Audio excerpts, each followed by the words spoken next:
Hey everyone, I'm Jake. And I'm Tatina. If you've seen our channel already, you know that back in 2020, we bought an RV, and we've been traveling around every chance we get in it. Over the past couple of years that we've owned the trailer and throughout all of our travels, we've kind of figured out what's important to us in the trailer, and we've done a few upgrades since then. We actually put out a video within our first year of owning the trailer where we showed you guys our top 5 upgrades that we did within the first year. If you want to check that video out, you can watch it by clicking the link below in the description or the link up here. But since then, we've done a few more upgrades and we want to share those with you today.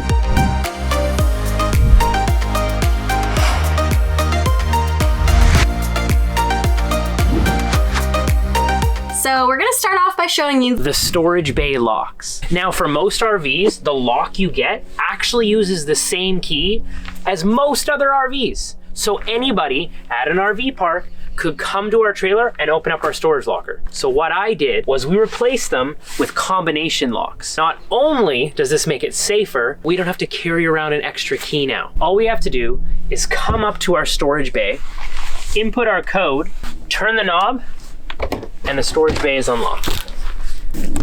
I didn't just install it on this door. I also installed it on the other side here and on our outdoor shower. So now for all 3 of those doors, you just need to know the code and then you can get to all 3 of them.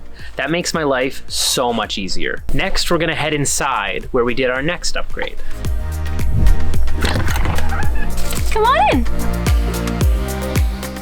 So one surprisingly easy upgrade that we made to the trailer is replacing the faucet in the bathroom. The faucet that came with the trailer in here was white, plastic, and just kind of ugly. So Jake took 30 minutes, he threw this new chrome faucet in, and I think it just looks way better. And it was honestly very, very easy to do.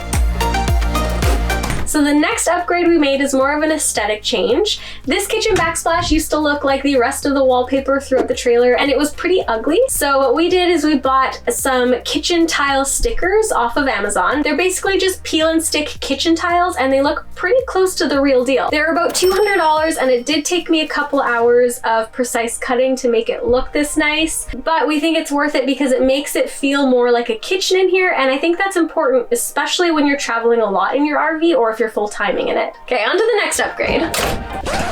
Oops. That is another upgrade that we need to do because we broke that on a camping trip. This is the next upgrade. Upgraded larger propane tanks.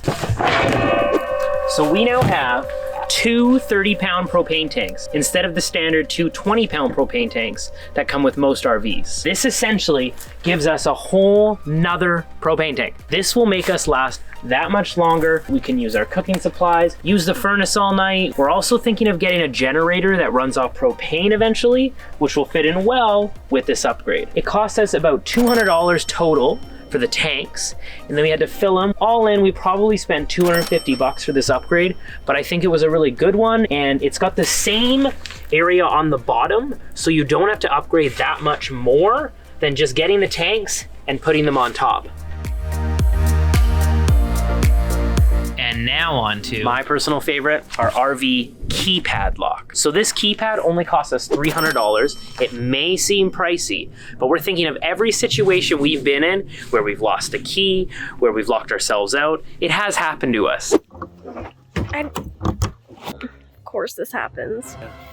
Cut your waist. The vent's pretty small, but we're gonna try because otherwise we're literally stuck outside. It's 9:30 p.m. and we don't even have the truck keys. So we gotta get back in the trailer.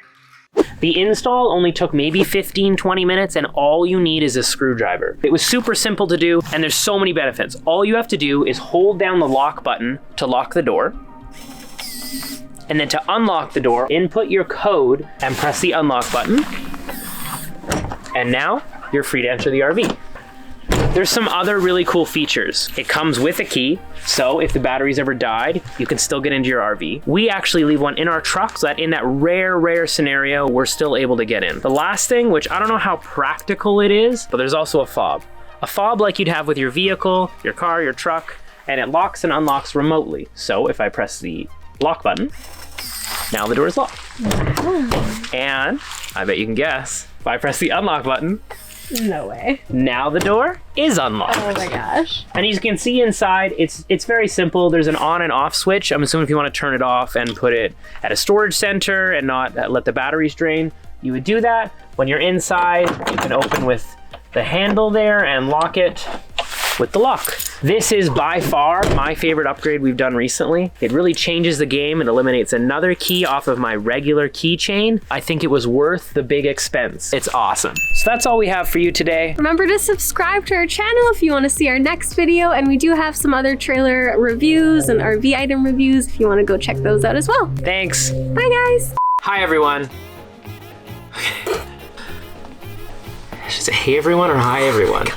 I don't think they really care. We bought it our What the hell? Why can't I talk? We bought it In our tray. Oh my gosh. Why is this so hard? Okay, 3, 1. Our vlogs are much better than this.